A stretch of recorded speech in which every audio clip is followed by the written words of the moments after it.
So Saturday afternoon, planting some gentle Hermione here.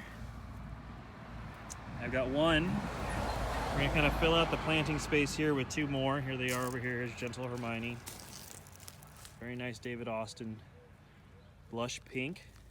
But what I wanted to show you was we have this nice plant here, and it's got this really long branch that's reaching for the sky.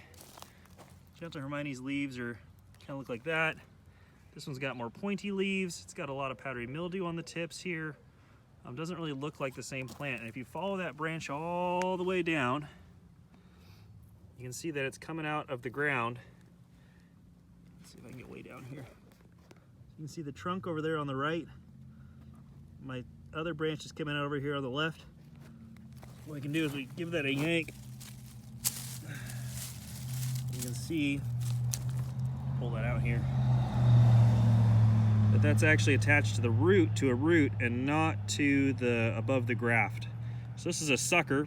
You want to pull these out because they'll actually pull energy away from your gentle Hermione, and it'll push these long branches that don't generally have great flowers and aren't the best plants.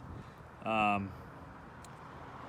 you're not familiar with rootstocks, the most roses are grown on actually two types of plants. They have a rootstock, which is what grows the roots, and then grafted on top of that is the desirable variety, whether that's gentle Hermione or any of the other David Austins for the most part, and most hybrid teas and floribundas as well. So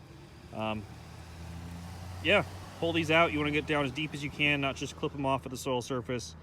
Give them a yank, pull them out, break them off at the root, somehow get them out of there so that your plant will continue to thrive.